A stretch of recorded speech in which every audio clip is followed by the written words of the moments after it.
Bueno, mi nombre es Patricio, soy de la provincia de Mendoza, en Argentina, que a veces comento siempre. Es una provincia que está ahí hacia el oeste, al pie de la Concagua, para ese lado. Estamos como 800 y tantos, casi 1000 kilómetros de Rosario, donde está Emilce. Estamos bastante distantes.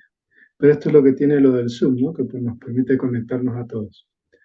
El tema, hoy arrancamos con este librito que se llama Los pies del maestro. Y si bien yo comienzo con discernimiento, si ustedes saben que hay 4 capítulos en el libro, y estos 4 capítulos son los capítulos que vamos a ir viendo sucesivamente. Arrancamos hoy, el próximo martes, el siguiente y el siguiente se continúa con el librito a los pies del maestro.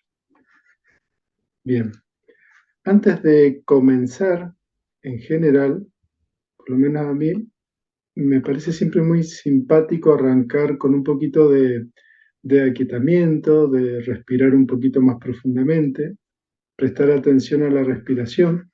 Y entonces, bueno, quería compartir con ustedes, son unas imágenes de Nicolás Roerich, un pintor ruso maravilloso, y la música, no recuerdo, pero creo que es de la película Babasis, ¿no? Que es una película con música de Armand Amar. Bien, entonces son 2 minutos simplemente donde vamos a escuchar música, ver imágenes y respirar y aquietarnos. Es como para empezar todos más sintonizados de alguna manera.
Bueno, sí, es de la película Babasis. Hay un poema de Rumi que está cantado, es el poema que es Los átomos danzan, se llama este poema. Es muy bonito. Es una peli muy interesante, Babasis, es un relato sufi. Bueno, como les decía, les contaba recién, hoy arrancamos con este libro que es A los pies del maestro. Los pies del maestro, como para que nos demos una idea, es un librito chiquitito, aquel que no lo haya leído, su lectura no debe ser más de 50 minutos, 1 hora como mucho tal vez, nos podemos demorar en leer A los pies del maestro. El capítulo que hoy vamos a ver, discernimiento, por ejemplo, su lectura no es más de 15 minutos, o sea que es un librito bastante breve. A los pies del maestro se escribió por allá por el 1909 y la primera edición se hizo con unas tapas azules, que son las con las que presenté el trabajo. Esa edición fue de diciembre de 1910, en diciembre de 1910. Y Alcione, que es como presentado en esa primera edición, y entre paréntesis aparece Krishnamurti. Tenía aproximadamente, cuando lo escribió, entre 13 y 14 años. O sea que imagínense, la primera edición del libro desapareció prácticamente. Fue rapidísimo, la venta fue inmediata. El librito, básicamente, nos decía, por ejemplo, hay una biógrafa de Krishnamurti que decía que aproximadamente, ya hace como 25 o 30 años atrás, iban por la edición número 27. Docenas de ediciones se han hecho ya del librito. Y actualmente está traducido aproximadamente a más de 30 idiomas. Entonces, es sorprendente, ¿no? Uno no puede dejar de notar que es llamativo, ¿no? Que un libro salga con tanta fuerza y que recorra tan velozmente todo el occidente prácticamente. Bueno, ese es el librito que vamos a tocar, estas 4 clases entre comillas, y vamos a arrancar con discernimiento, como recién les comentaba. El prólogo de A los pies del maestro lo escribe Annie Besant. Annie Besant fue muy protectora de Krishnamurti y había una relación muy cercana, muy linda entre ellos. Y el prólogo lo hace ella, y ella es la que escribe esas palabras tan bonitas de, ¿cómo es que dice? Conducidme de lo irreal a lo real, de las tinieblas a la luz y de lo mortal a la inmortalidad. Y así es como arranca, con este prólogo. Es muy bonito. Cuando, hago un paréntesis, normalmente decíamos de dejar los micrófonos abiertos, porque somos un grupo chiquito, y está la posibilidad de que surjan preguntas, así que en cualquier momento podemos parar, preguntar o aclarar, porque por ahí de repente ustedes vieron cómo es esto, uno puede tener información que está compartiendo y otra persona tiene otro dato interesante, puede aportarlo tranquilamente. Siempre todo lo que nosotros tratamos de hacer es como colocar en el centro una suerte de vasija donde vamos colocando lo que nosotros vamos aprendiendo. Y cada uno de los que estamos alrededor vamos tomando de esa vasija lo que nos sirve. Esta es siempre la idea, el aportar constantemente para que cada uno pueda tomar de allí lo que le es útil. Por eso los micrófonos quedan abiertos. Aquel que quiera hacer una interrupción, libre de hacerla. Lo único que sí, después cerrar el micrófono para que no queden los ruidos externos, nada más. Ya hablamos del prólogo. ¿Cómo comienza el prefacio? El prefacio dice: en este sendero se requieren 4 cualidades. Acá vamos a hacer una pequeña aclaración. En inglés hay una palabra que se utiliza que es qualification, porque cualidades no termina de ser la palabra correcta en la traducción. Es la palabra que más nos sirve, pero no es la correcta. En realidad, fíjense qué curioso, pero la palabra más correcta es calificación. Pero claro, a nosotros inmediatamente se nos viene la idea de una nota, un 7, el boletín, evoca otras cosas, entonces no podemos utilizarla.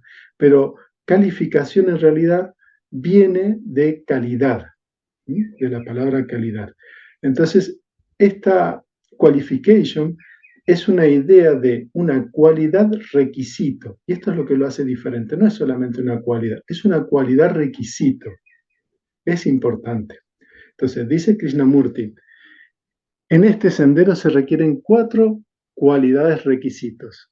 En este sendero: discernimiento, carencia de deseos, buena conducta.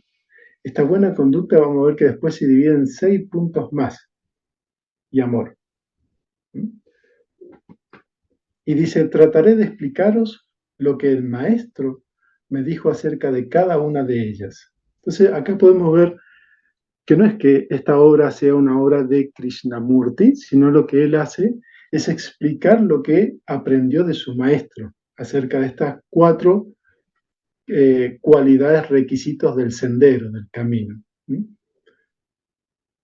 Entonces, para poder ahondar un poquito más en estas cualidades, fíjense qué loco, pero vamos a tener que retroceder en el tiempo. Y retrocedemos 1200 años, ni más ni menos, 1200 años. Hace 1200 años nacía Adi Shankara. Adi Shankara, o Shankaracharya, también como se lo conoce, fue como una estrella fugaz. Fíjense, vivió 32 años solamente. Murió muy joven, 32 años. Y en ese corto tiempo de su vida fue prácticamente, no se podría decir un reformador, un vivificador de la Vedanta de aquella época.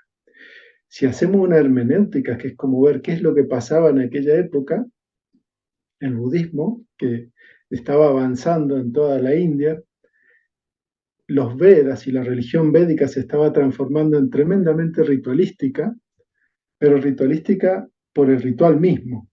Cuando vieron que a veces el ritual se cristaliza por miedo y simplemente queda en ritual per se, pero ya habiendo perdido el objetivo. Esta era la India con la que se encontraba Shankaracharya cuando nace.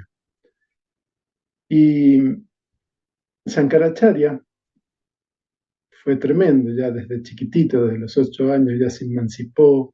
Bueno, su vida es increíble, pero básicamente lo que él hace es, no reforma nada, como decía recién, viene a explicar nuevamente, a vivificar aquella información. Entonces habla sobre todo de la Vedanta. ¿Vedanta qué es?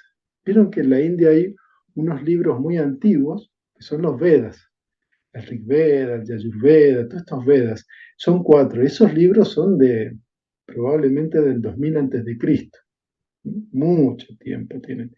Al final de los Vedas, de la época de los Vedas, surge otra literatura que está al final, y entonces eso significa anta. Vedanta es como al final de los Vedas, surgen unos libros que son los Upanishads. Los Upanishads son para los teósofos y para los místicos unos libros bellísimos, ¿no? Entonces Shankaracharya hace muchos comentarios sobre los Upanishads. No solamente sobre los Upanishads, sino que hace comentarios sobre los Brahmasutras y también sobre el Bhagavad Gita. Y va desarrollando una filosofía que se le llama Advaita. La Advaita, si uno cuenta en sánscrito, dice Eka, Dva, Tri. Dva significa dos, simplemente. Advaita significa no dos. Entonces, Shankaracharya lo que hace es explicar una filosofía que se basa en que no hay dualidad. Todo es uno, no hay dos. Esto se le llama no dualismo y lo van a encontrar como no dualismo. Tal vez el exponente más importante es Shankaracharya, pero si vamos hacia exponentes más recientes, por ejemplo, podemos encontrar a Ramana Maharshi, a Nisargadatta, a Ramesh, casi contemporáneo nuestro. Todo esto es Vedanta Advaita. Y habla de eso, de una no dualidad. ¿De acuerdo? Bueno, esa no dualidad también se le conoce, entre comillas, como monismo. La sociedad teosófica siempre se ha dicho que es monista emanacionista. Es no dual la filosofía teosófica, es no dual. Y ese monismo no era solamente de la India, el monismo también estaba en Europa. El monismo, por ejemplo, había un monismo materialista con sus filósofos, un monismo espiritual. Hegel encabezaba, por ejemplo, la cabeza de los filósofos de aquella época. Y ¿cuál es la diferencia entre el monismo europeo, por decirlo así, y el monismo que planteaba Shankaracharya? Principalmente sin entrar en lo conceptual. La gran diferencia es que para Shankaracharya toda esta filosofía conducía a la experiencia de la liberación. Entonces eran corrientes filosóficas prácticas. Tenían un cuerpo doctrinario y una serie de cosas que habían que hacer para poder encontrar, digamos, moksha, le llaman la liberación. ¿La liberación de qué? De la ignorancia, que es la separatividad. El sentirse separado. Es la liberación del sentirse separado, es lo que nos retorna a la unidad. Esto es lo que se conoce como filosofía Advaita. Sankaracharya, dentro de esa filosofía, de ese cuerpo filosófico, tiene otro librito muy interesante que se llama Viveka Chudamani. Viveka tiene un nombre raro. Viveka Chudamani significa la joya suprema del discernimiento. La joya suprema del discernimiento la escribe Sankaracharya para los sanyasin, es decir, para aquellos que eran renunciantes. El renunciante era una persona que dejaba el mundo formal, su vida habitual, y se dedicaba completamente a lo espiritual. Ese era un sanyasin. Entonces, Sankaracharya había escrito un librito breve también, que se llamaba Viveka Chudamani, para los sanyasines. ¿De acuerdo? Bien. Ese librito, Viveka Chudamani, consta de 4 partes. La primera parte, ¿saben cuál es? El discernimiento. ¿Saben cuál es el segundo capítulo? El desapego. El tercer capítulo es la conducta, donde lo divide en 6 partes. Y el cuarto capítulo le llama Mumukshuta, que es como el anhelo de liberación, que Krishnamurti bellamente dice amor en su cuarto capítulo. Entonces podemos ver que lo que nosotros estamos viendo a través de las enseñanzas que Krishnamurti nos ofrece es la interpretación de estas antiguas enseñanzas, que obviamente son más que valiosas, y el hecho mismo, como comentábamos recién, de que el libro tenga más de 30 ediciones, que sea traducido a más de 30 idiomas, ya habla de su importancia, ¿no? Algo real, eso es totalmente empírico. Sankaracharya en su filosofía habla de la identidad de Brahman Atman. Brahman es como quien dice la realidad absoluta. La realidad absoluta, Hegel decía, el espíritu absoluto es Brahman. Atman, en cambio, es una palabra sánscrita, pero hace referencia a nuestro yo más íntimo. Muchas veces, para los que sean lectores de la Advaita más reciente, la de Ramana, Nisargadatta, suelen traducirlo como el sí mismo. Cuando hablan del sí mismo, es Atman. Entonces, ¿qué dice Sankaracharya? Que ese sí mismo, ese yo más íntimo que hay en nosotros, es idéntico a la realidad absoluta. Es decir, que en todos nosotros, habita una parte, una esencia que es la misma que la realidad absoluta. En teosofía decimos que hay una chispa, la mónada es una chispa del espíritu universal. Es lo mismo dicho en otras palabras. Este reconocimiento hace que se disipe, dice, una vez que uno reconoce que ese yo más íntimo es igual que la realidad, este reconocimiento, y esa es una palabra muy bonita, porque reconocer algo es que ya lo conocíamos, lo volvemos a conocer. Es como desandar un camino que ya hemos hecho. Este reconocimiento hace que se disipe la ignorancia. Se llaman avidya, ¿no? Disipándose la ignorancia, que es la causa de todo falso conocimiento, porque consideran que es un falso conocimiento creer que somos separados de la unidad, básicamente. Si ve que por ahí algo es un poquito confuso, puedo explicarlo nuevamente o intentar de hacerlo más claro. Por ahí ustedes saben que el interlocutor no es muy hábil, así que o pedimos ayuda. Comentarios, en este caso al Brahma Sutra, dice Sankaracharya: debido a la ausencia, es decir, a la falta del discernimiento, el comportamiento humano natural, al no haber discernimiento, al no darse cuenta de lo irreal y lo irreal, el comportamiento natural permanece en la forma de yo soy esto o esto es mío.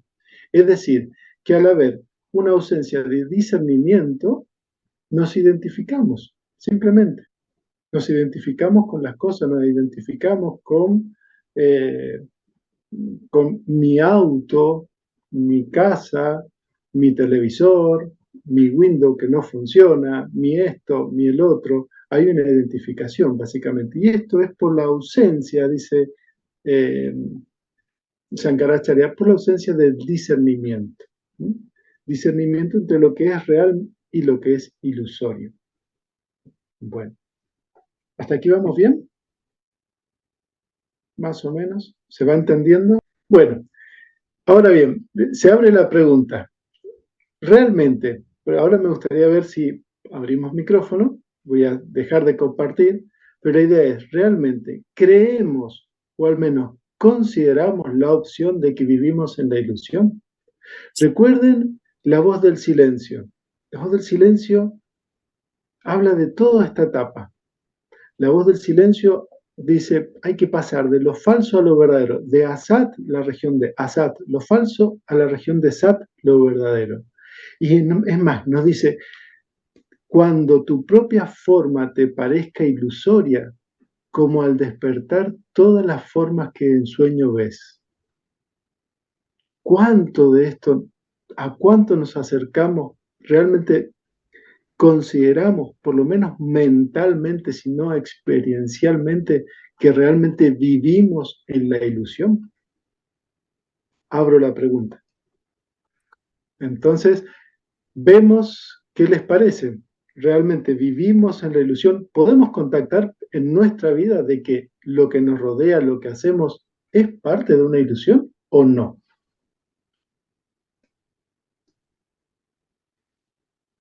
Quería hablar en el Vedanta Advaita habla de cuatro cuarteles o cuatro estados de conciencia, ¿no? En primer lugar habla de Visva, la conciencia vigílica, Taihasa, la conciencia sutil, Prajna, la conciencia causal, y el cuarto cuartel, el estado de Turiya, ¿no? Entonces fíjense que son cuatro niveles diferentes, ¿no? El discípulo, digamos, recibía dos samadhis, el Savikalpa Samadhi para conocer ese segundo estado de conciencia, el lo sutil, que mucho habla en los Yoga Sutras de los siddhis, de los poderes, ¿no? Y el tercer cuartel se alcanza con la práctica del Nirvikalpa Samadhi, ¿no? Entonces fíjense que son estadios de conciencia. Mientras no se tenga la experiencia viva, no se va a llegar al cuarto cuartel, pues, ¿no? En el cuarto cuartel vivían los que ya alcanzaban, prácticamente se llamaban los Jivan Mukta, los liberados en vida. O sea, ya eran expresión de eso que es el Purusha. Entonces, desde el momento que el neófito no alcanzaba el cuarto estado, seguía en avidya. O sea, por eso que inclusive estando en la experiencia de la Nanda Maya Kosha o el Prajna, seguimos en ignorancia porque ahí no está el Purusha. Entonces, lo que se recomienda es el Atma Vichara, ¿no? La investigación, pero no es una investigación intelectual, pues eso es una autoindagación de quiénes somos nosotros. Por eso que en primera instancia tenemos que conocer el campo, ¿no? Para finalmente llegar al conocedor del campo, ¿no? Nana Chetra. Entonces, hay una ligera confusión cuando muchos, digamos, practicantes pueden llegar al tercer estado, ¿no? A donde está el Ananda. Fíjense que Ananda es parte de la Trimurti, Satchit Ananda, pero ahí no está el Purusha. Por eso que dicen neti neti, o sea, ni siquiera el, el Brahmayoti o el Prajna o ese punto de la unidad de Brahman, porque ahí no hay sujeto, ni objeto, ni conocimiento, todo es una unión, una unidad, pero no se llega al Purusha, ¿no? Entonces fíjense que la mente, creo que Blavatsky decía que la mente es lo destructor de lo real. Cuando la mente no está iluminada por la conciencia, por Chit, pues obviamente vamos a ser engañados, ¿no? O sea, el Vedanta, Advaita es pura experiencia, no, no es teoría, ¿no? Eso nomás quería compartirles, gracias. Muy bien, muy bueno. Es muy verdadero y que realmente el conocerse a uno mismo como Purusha es lo que te da la conciencia de la unidad, porque uno tiene que ver todo como es uno, porque todo es unidad, es decir, no haber separaciones. Y para ello, bueno, se ve que hay que trabajar mucho, porque a mí me ha tocado desde muy niña, eh, y siendo una persona muy introvertida, he trabajado mucho pensando en mi mente y meditando sobre todos estos temas que están ahora en vigencia, ¿no? Emilce, ¿quién sigue? Sí, después Vilma. Mira, un poco lo que yo quería decir es un poco lo que es experiencia, porque en realidad uno, o por lo menos en mi experiencia, sucede que sé que esta cuestión de que vivimos en un mundo de Maya o irreal, pero tengo la idea de que en algún momento uno a nivel de conciencia puede darse cuenta de eso, pero es una idea. Yo no he tenido ese vislumbre, pero creo que eso debe suceder, que uno a nivel de la conciencia se da cuenta de que esto no es lo real o no es todo. Para mí tiene que ser de esta manera. Sí, siempre hay como un hilo, ¿no? Un cabo de donde uno empieza a tirar. Creo que Sí. va por ahí, ¿no? Sí. Vilma, no sé qué querías comentar, ¿algo? Gracias, Patricia. Sí.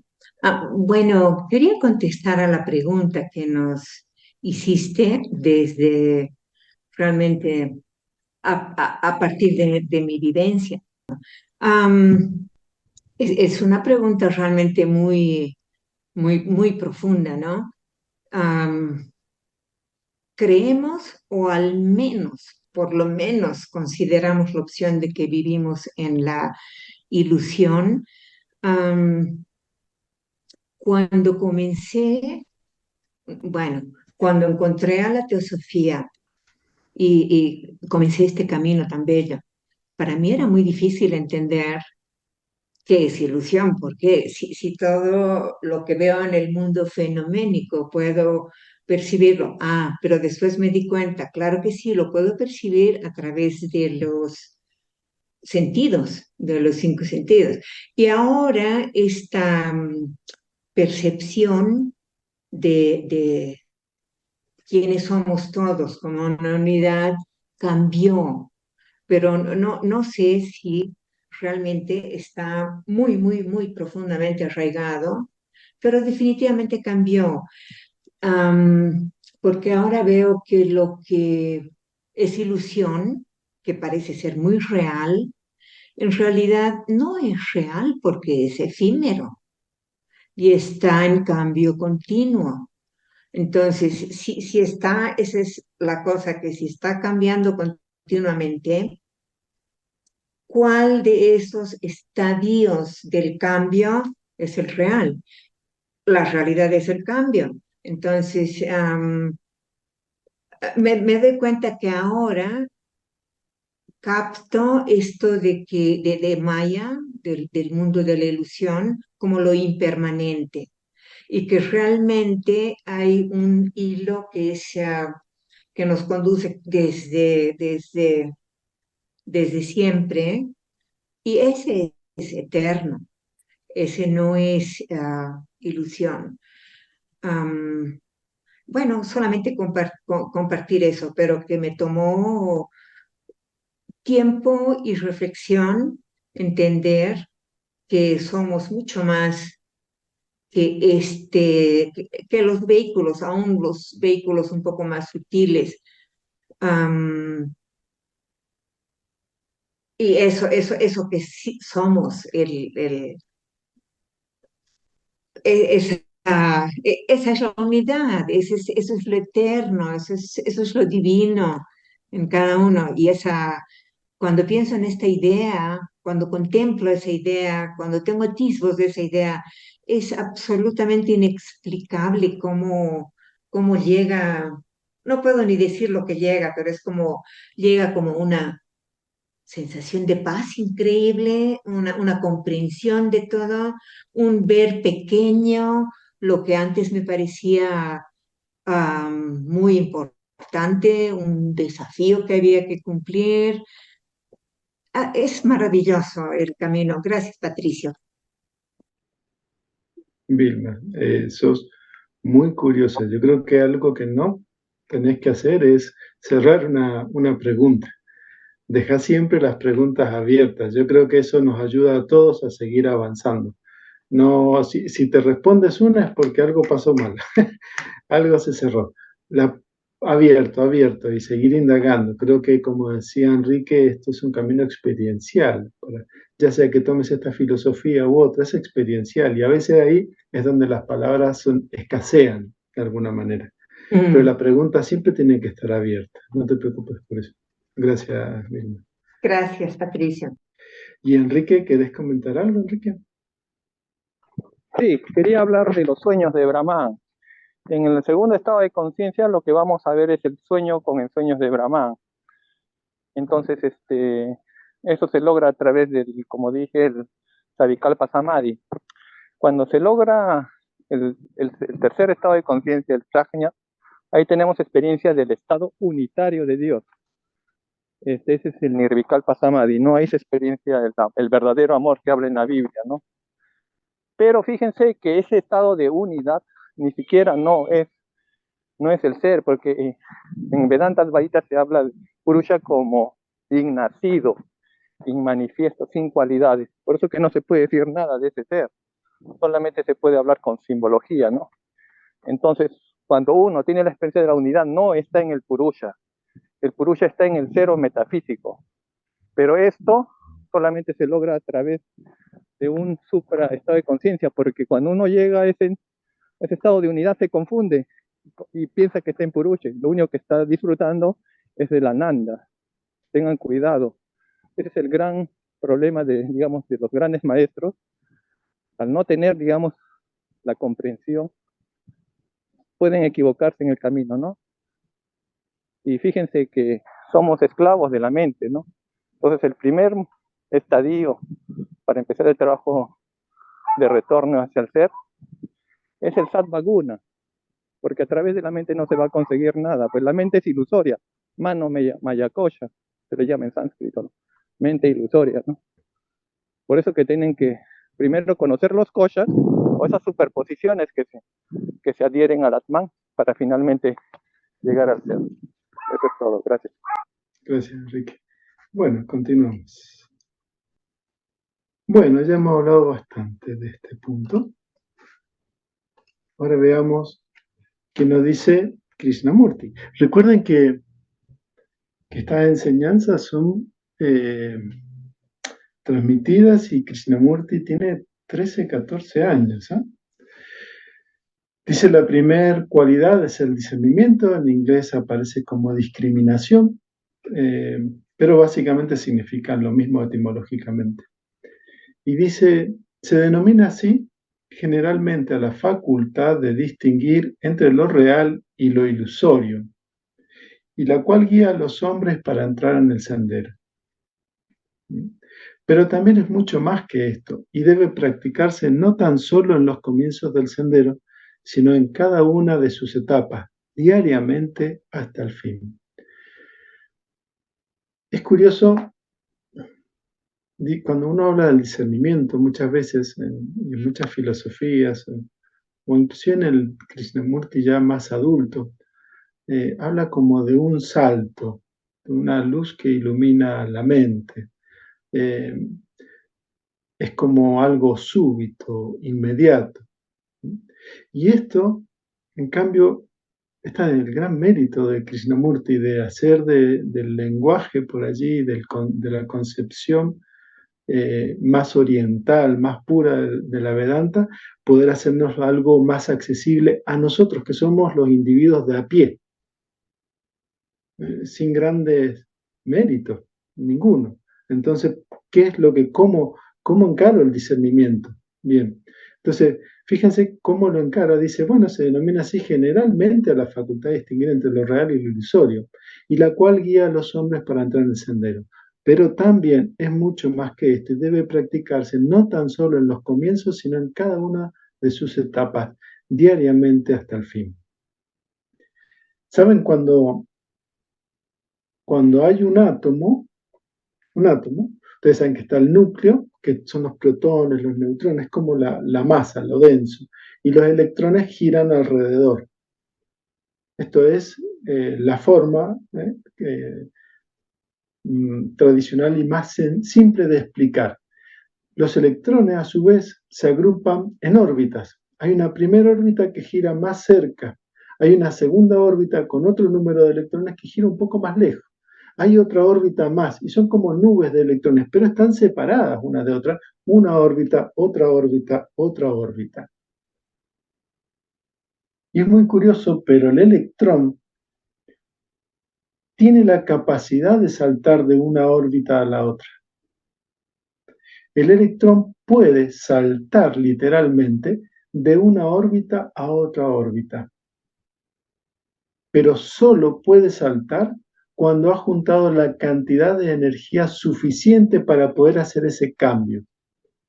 Lo cual me gustó como analogía en pensar que como hombre de a pie que soy, para poder encarar estos temas que son temas del sendero mismo, que muchas veces tengo que arrancar con el discernimiento desde las cosas más simples, desde las cosas más sencillas, de empezar a diferenciar, como dice Krishnamurti, lo importante de lo más importante aún. Ahí es como un ejercicio, este ejercicio continuo que nosotros debemos realizar sería como aquello que nos aporta la energía suficiente como para poder estar en el dintel y hacer el salto cuando toque hacerlo.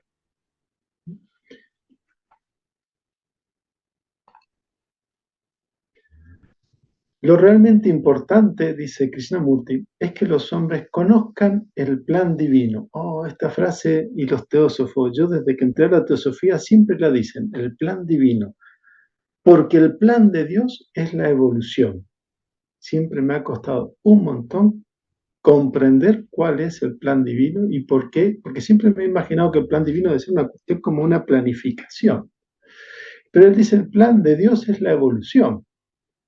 Los demás, dice, no saben todavía lo que han de hacer, porque no saben, y así obran a menudo erróneamente e intentan trazarse vías que imaginan placenteras sin comprender que todos somos uno, y que por lo tanto tan solo lo que el uno quiere puede ser verdaderamente agradable para todos.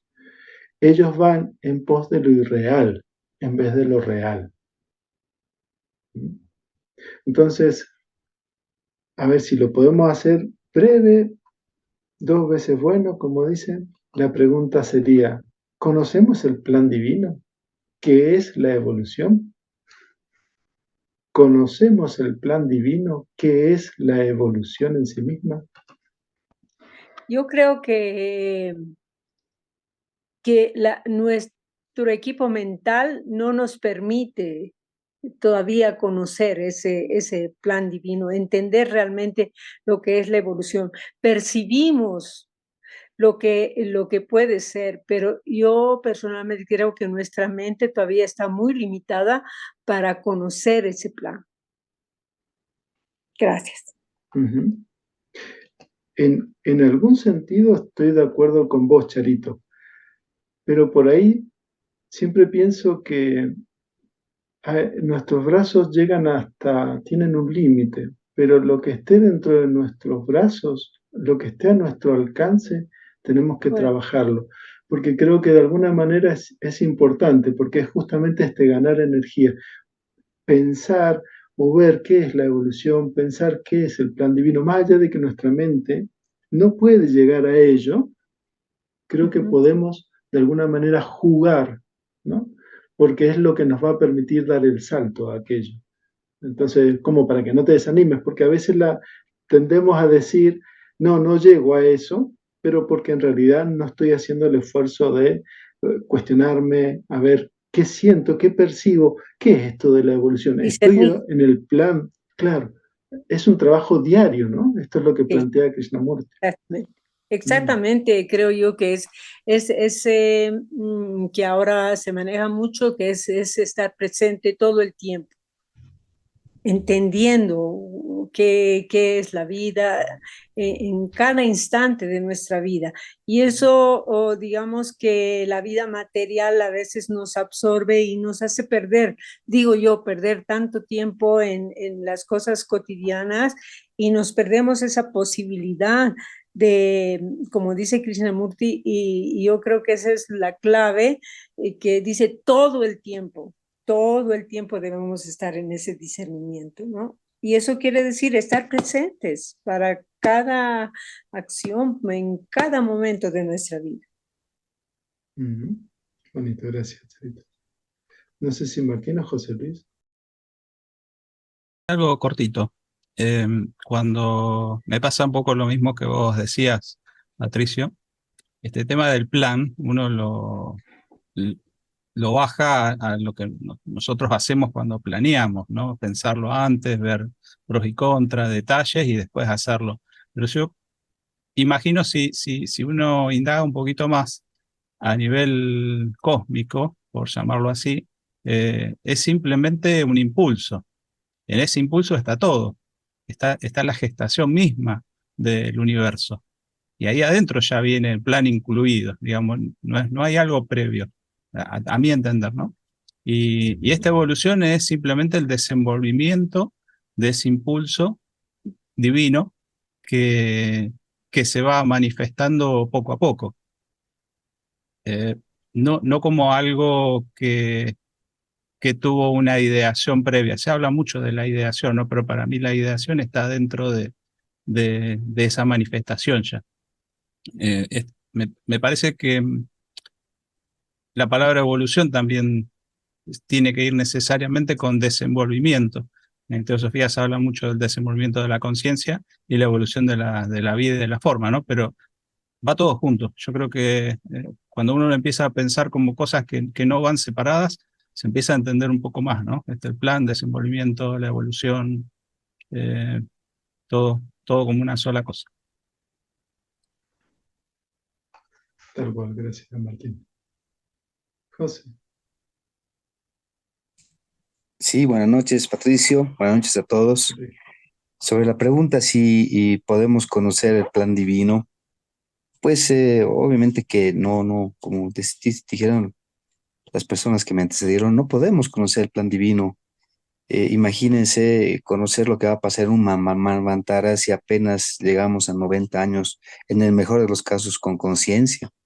Entonces es lógico, pues, que no lo conocemos, pero, sin embargo, em, tenemos pues la posibilidad, la suerte, creo, de poder tener acceso a bibliografía que sí nos da una pauta, una idea de lo que puede ser, por ejemplo, antropogénesis, ¿no? Como la evolución del hombre y, y bueno, todas las razas, todo eso es una parte. Y más aún Cosmogénesis, el tomo uno, ¿no? Donde nos dice y que nos explica que primero hubo, como decía Martín, una creación noumenal, una ideación, donde todo ya se ha planificado. Y en la segunda creación, que es la fenomenal, que es donde estamos ahora, pues desplegamos, se cumplimos toda esa planificación. Es como una planificación que luego se tiene que ejecutar con todas las diferencias y las variaciones que pueden haber. Entonces, ya eso es importante, ¿no? Tener una idea de que evidentemente hay jerarquías muy superiores que están manejando con mucho equilibrio y además de una fraternidad, y ellas trabajan juntas y no trabajan independientemente. Ya es una gran idea de lo que nosotros también tenemos que llegar a ser en algún momento, ¿no? Eso, Patricio, gracias. A ti, José. Bien.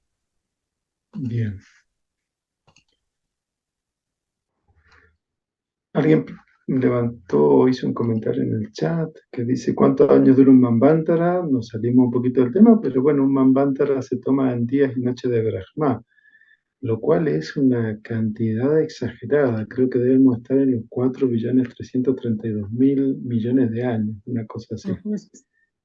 Una bestialidad.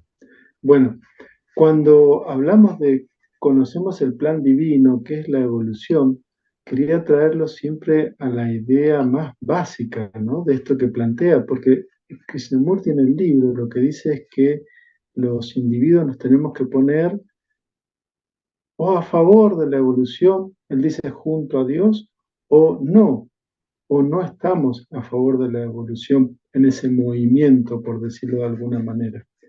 Por eso dice, hay quienes van en pos de lo irreal en vez de lo real.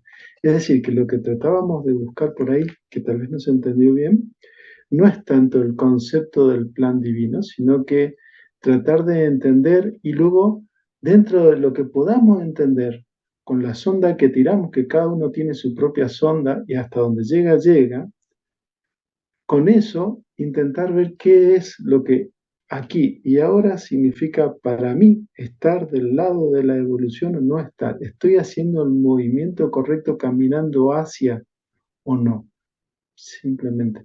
Y a veces es muy loco, pero me parece que tiene que ver con una especie de sensación interna, que a veces es guía. Esa sensación interna, como decía Emilce, a veces empieza a haber una sensación como que tal vez esto no sea del todo real. Es decir, siempre hay como una sensación interna que va moviéndose y esa es nuestra guía de alguna manera. Pero todo eso lo tenemos que ajustar permanentemente. Entonces, por eso es digamos, a donde quiero apuntar es traer la idea del discernimiento, bajarlo a donde estamos nosotros, individuos a pie, y ver qué podemos hacer con esto, básicamente. Krishnamurti nos tira muchos tips también, porque él hace todo un discernimiento con respecto a los cuerpos. Habla del cuerpo físico y bueno, esa cosa que decía Enrique del Neti Neti, no soy esto, no soy aquello, no soy mi cuerpo, no soy mis emociones, y va moviéndose a través de los cuerpos, ¿no? Y entonces dice, nuestro cuerpo mental desea pensar orgullosamente que es algo separado de lo demás. Pensar dándose mucho valor a sí mismo y poco a los otros. Es un tips interesante a tener en cuenta, realmente. El orgullo es un valor que está por ahí dando vuelta. Y hay una sensación de separación que nos lleva a eso. Bueno, eso hay que degustarlo, eso hay que saborearlo. Si no hay observación, no se trabaja, por decirlo de alguna manera. Otro tip, dice, debéis saber distinguir lo falso de lo verdadero. Debéis aprender a ser verídicos, y este es mortal, verídicos en todas las circunstancias, en pensamiento, en palabra y en obra. Pensamiento, verídico. En palabra, lo que digo, verídico. En lo que hago, verídico. Ser verídico es básicamente lo que nos lleva constantemente al aquí y al ahora. Puedo lucubrar muchas cosas, pero en el aquí y ahora está lo que digo de verdad, lo que pienso de verdad, lo que es la palabra de verdad, lo que hago de verdad. Es muy importante porque la verdad, lo verdadero es como un cincel que va tallando y es doloroso, pero es necesario. Normalmente voy a avanzar un poquito más porque ya estamos concluyendo. Yo creo que esta ya es como la idea final. Y esto es lo último que comento. Dice Krishnamurti ya terminando, dice, aprended a reconocer a Dios en todos los seres. Esto es otra cosa, otro elemento. Desde dónde estoy, desde lo que puedo hacer, cómo trabajo el discernimiento, cómo estoy en esto. Bueno, también reconociendo a Dios en todos los seres y en todas las cosas. Dice, prescindiendo del mal que pueden presentar en la superficie. Podéis ayudar a vuestros hermanos por medio de lo que tenéis en común con ellos, esto es la vida divina. Entonces, Mi mirada hacia el otro es una chispa que está viviendo su propia experiencia, que está trabajando su propia experiencia. Y de esa manera dejo de adornar, dejo de poner todas estas críticas, esto, lo otro, que nos llevan más y más y más a la ilusión, más y más y más a lo falso. Por eso la verdad es importante y el hecho de reconocer la vida divina en el otro me parece básico. Dice, aprender a despertarla y a vivificarla en ellos. Aquí uno puede estar en desacuerdo con el autor, aunque sea Krishnamurti. Para mí es aprender a despertarla y vivificarla en uno, porque si el fuego está vivo en mí, ese fuego enciende otras llamas. En mi entender es difícil encender la llama a otra persona, básicamente, ¿no? Si tengo que tener la llama, tengo que despertarla a mí, tengo que hacer este trabajo, que es lo que se está planteando. Y ya terminando, que estamos sobre la hora y pasados, solamente mostrarles el emblema de la sociedad teosófica, Satyanasti Parodharma. Y el otro día estuvimos hablando de Dharma. Dice, no hay Dharma más elevado que la verdad. Creo que es muy importante en el sendero, esto que nos comentó Krishnamurti, de tener siempre esa escala de la verdad ante todo, pero la verdad en el sentido de mirarme a mí mismo, saber dónde estoy, porque muchas veces hay alas prestadas, a veces los libros nos prestan alas y nos ponemos en una posición donde no estamos. Entonces la verdad siempre nos trae a nosotros mismos, nos trae a donde estamos y donde desde ahí puedo compartir con el hermano que está en la misma que yo y estamos todos caminando para el mismo lado. Bueno, y ahora sí, con esto sí terminamos y bueno, muchas gracias.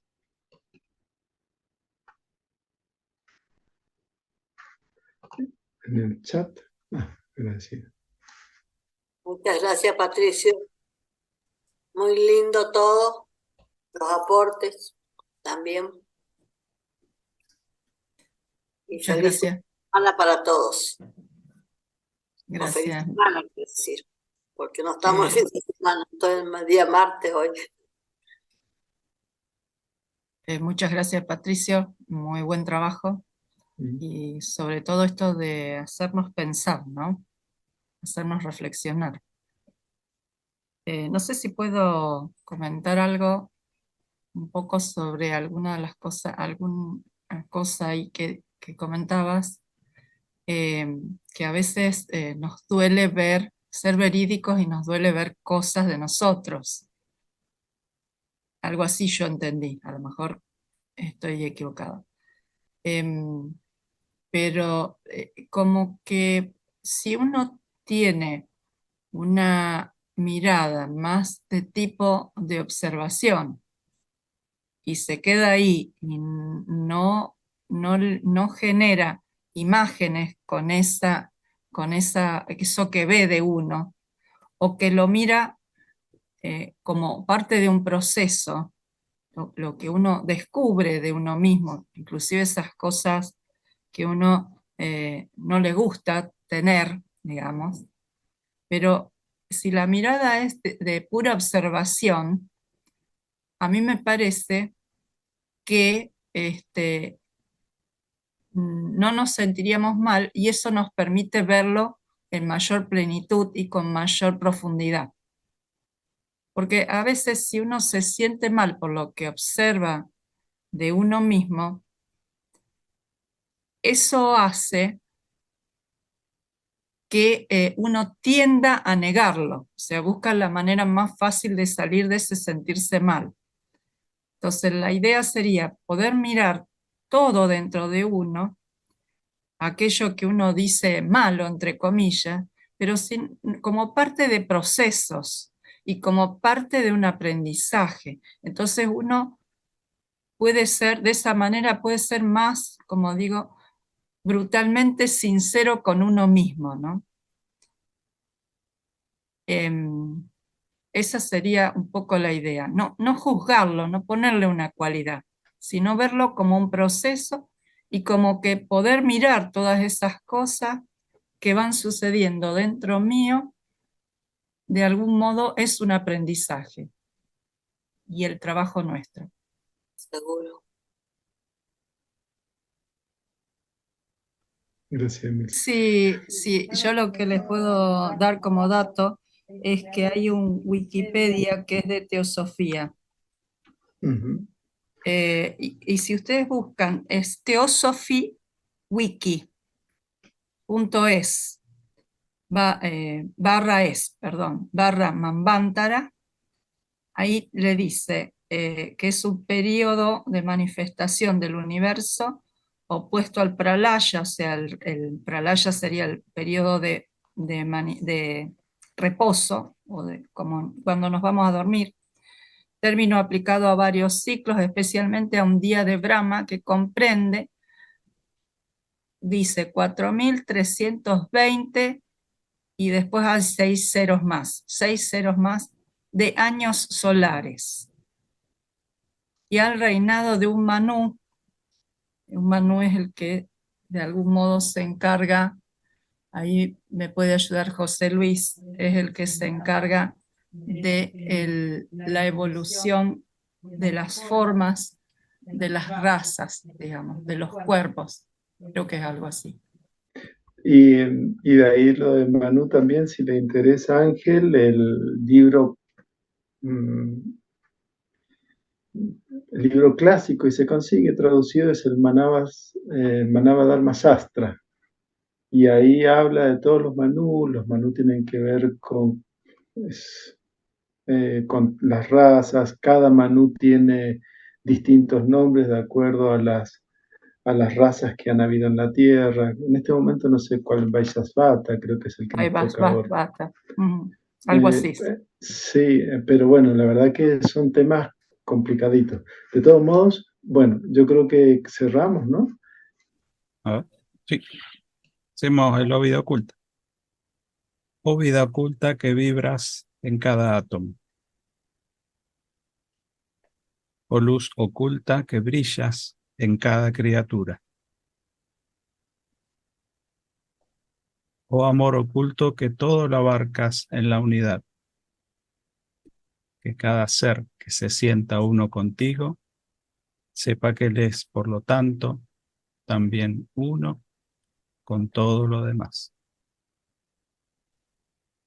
Muchas gracias. Gracias, Martín, e invitarlos para el próximo Gracias. martes con desapego, ¿no? Me toca a mí, sería carencia de deseos. Muy bien. Bueno. Muchas gracias, Patricio. Gracias. Muy